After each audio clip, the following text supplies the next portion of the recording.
Bismillahirrahmanirrahim. Assalamualaikum dan selamat sejahtera. Selamat datang ke perbentangan kami bagi kursus Cinta dalam Islam yang bertajuk Perbandingan Cinta antara Bangsa Cina dan Melayu Islam.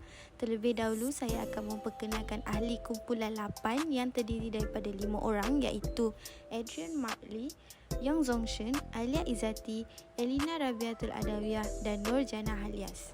Cinta merupakan satu ukuran asas pengalaman manusia yang memberikan perasaan kasih sayang, tarikan, asas kemesraan dan keselarasan antara perseorangan kerana berkorban untuk orang lain, perasaan tertarik dalam hubungan kepada alam, benda hidup ataupun makhluk lain, dan ia juga dapat ditunjukkan melalui perasaan, emosi, kelakuan, pemikiran, persepsi dan juga sikap.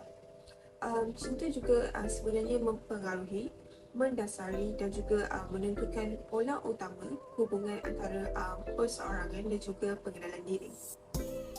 Jadi, bagi pendefinisian cinta, ia telah dilakukan oleh sebilangan besar golongan yang terdiri daripada pelbagai latar belakang pendidikan dan juga daripada pelbagai negara.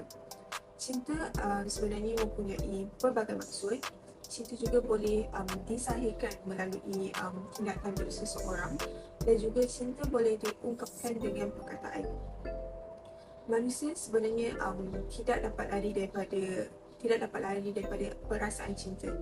Cinta adalah fitrah manusia di atas bumi ini. Cinta boleh berlaku antara cinta terhadap Tuhan, cinta kepada negara, cinta kepada manusia dan juga cinta kepada haiwan. Jadi, menurut Mahatma Gandhi daripada terjemahannya, cinta merupakan satu perkataan yang boleh menerangkan tentang perasaan terhadap sesuatu, sama ada perasaan suka maupun perasaan tidak suka. Cinta juga adalah sesuatu yang boleh mempengaruhi kehidupan seseorang, sama ada ia boleh mempengaruhi dari sudut positif maupun negatif.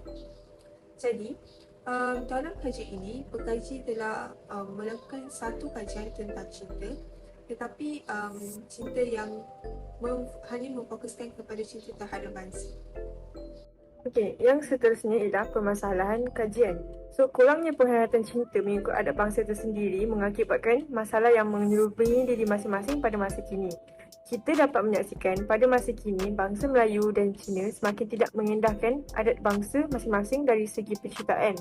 Bukan itu sahaja, tetapi gaya hidup mereka juga jauh terpesong daripada ajaran bangsa masing-masing yang sebenar. Dan mereka lebih gemar meniru gaya orang-orang barat bercinta.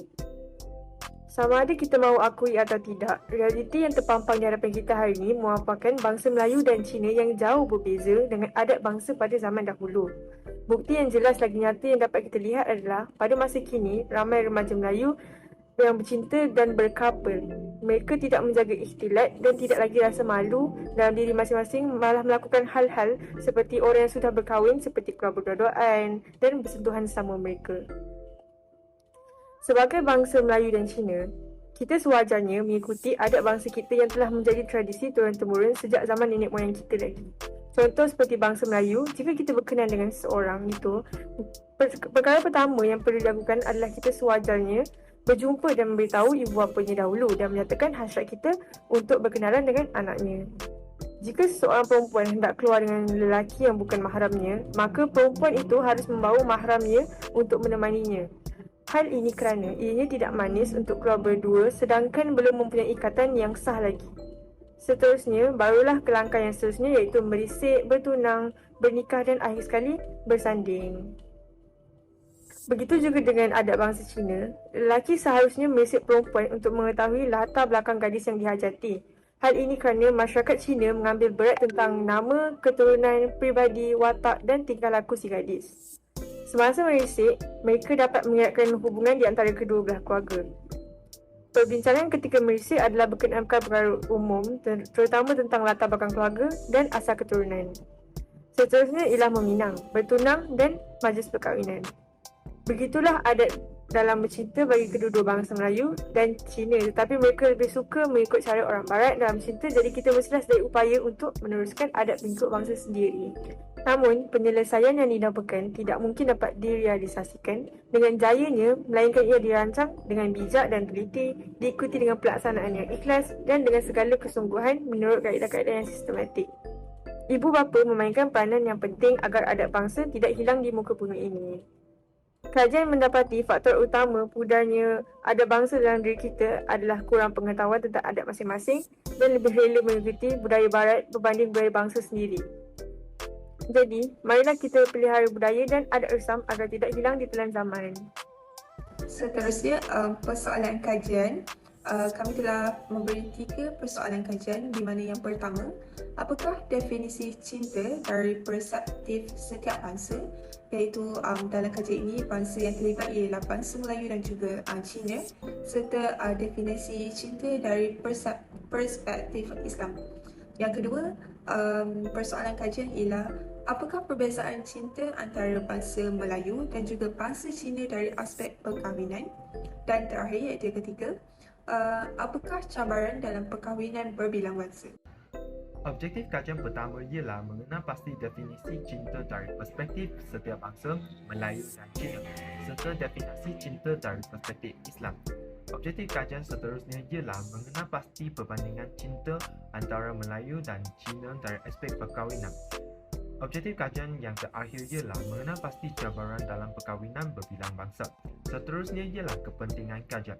Hasil kajian ini penting untuk mengenal pasti definisi cinta dari perspektif setiap bangsa Melayu dan Cina dan definisi cinta dari perspektif Islam.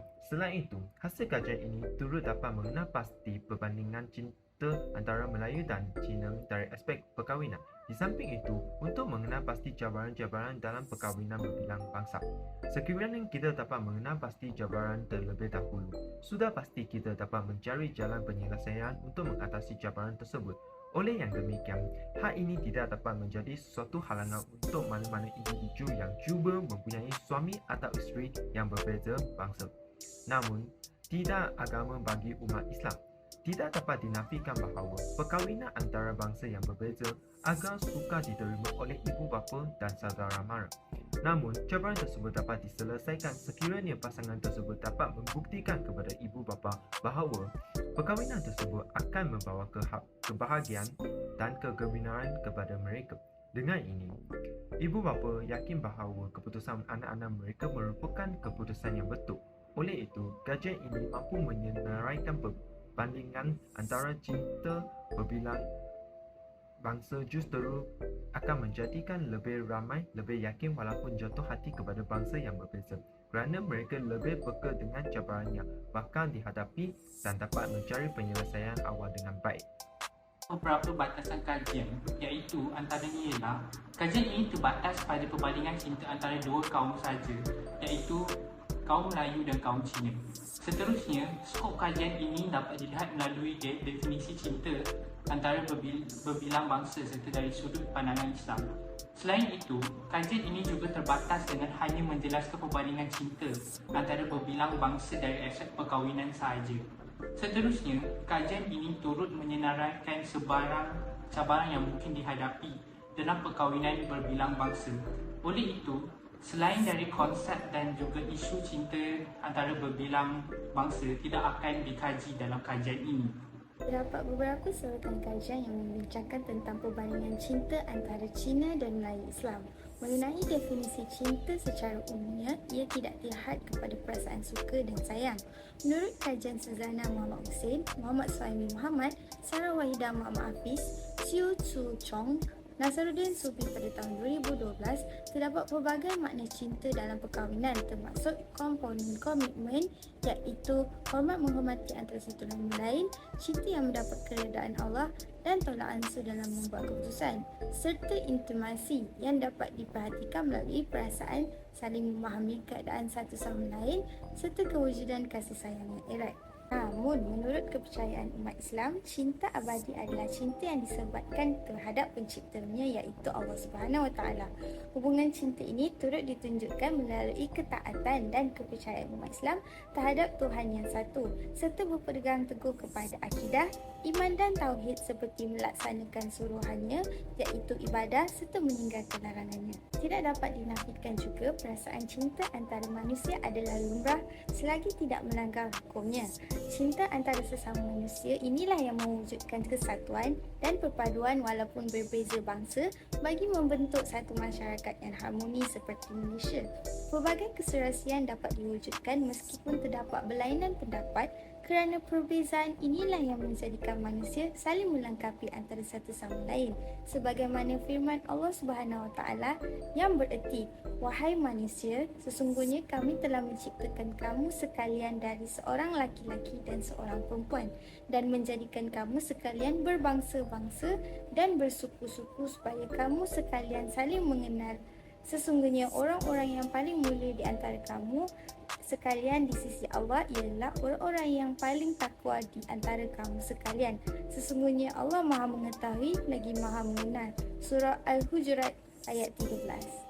Seterusnya, cabaran dalam perkahwinan campur adalah benar dan sering berlaku kerana terdapat perbezaan budaya, fahaman dan juga hak. Perkahwinan antara berbilang bangsa tidak menjadi masalah. Namun, dalam agama Islam, perkahwinan antara individu yang berlainan agama adalah tidak sah. Oleh itu, kedua pasangan wajib menganut agama Islam terlebih dahulu sebelum berkahwin. Ini menunjukkan kerjasama antara pasangan untuk memilih satu agama supaya perkahwinan tersebut dapat menjamin kesucian dan martabat agama Islam. Namun, bagi agama lain seperti Buddha, iaitu agama yang dianuti kebanyakan bangsa Cina, perkahwinan berbeza agama tidak menjadi masalah. Jadi, pasangan yang berkahwin campur lebih terdedah kepada cabaran dalam menerima gaya hidup agama dan budaya yang berlainan yang boleh mendorong kepada ketidakpuashatian serta salah faham jika tiada percubaan untuk memahami dan mendalami hidup pasangan sendiri. Jadi, cabaran dalam perkahwinan campur menjadi lebih hebat sekiranya kedua ibu bapa berlainan agama atau budaya ini bercerai. Jadi terdapat perebutan penjagaan hak anak dan berlakunya di mana waris mereka terpaksa memilih untuk mengikut agama ibu ataupun agama bapa. Kegagalan dalam menangani cabaran akan memberi impak yang negatif serta mengaburi kebaikan perkahwinan campur. Menurut penulisan Zahir Zainuddin pada tahun 2016, kebanyakan perkahwinan berbilang bangsa berakhir dengan perceraian. Ini kerana kurang kefahaman perkahwinan dan keengganan untuk berubah sikap. Justru, kadar perceraian semakin meningkat dan menyebabkan masalah sosial dalam kalangan anak muda kerana mempunyai latar belakang keluarga yang tidak sempurna. Perkahwinan antara berbilang bangsa seharusnya dijadikan tiket untuk setiap individu mendalami kemanisan perbezaan seperti budaya, adat dan amalan hidup kerana ia dapat mengajar diri untuk tidak memberikan layanan yang berbeza atau negatif kerana pada akhirnya sikap dan personaliti seseorang yang akan menjamin kesejahteraan dan cinta dalam perkahwinan.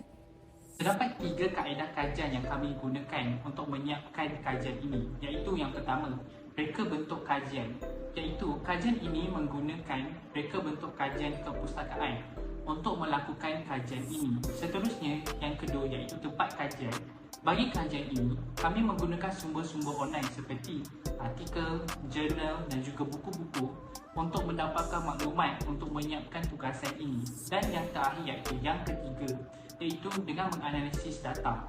Kami memperoleh data untuk kajian ini adalah dengan menganalisis dokumen-dokumen yang itu seperti jurnal, kajian yang selepas, iaitu sumber online dan juga sebagainya. Analisis dilakukan secara analisis kandungan dan juga analisis tematik.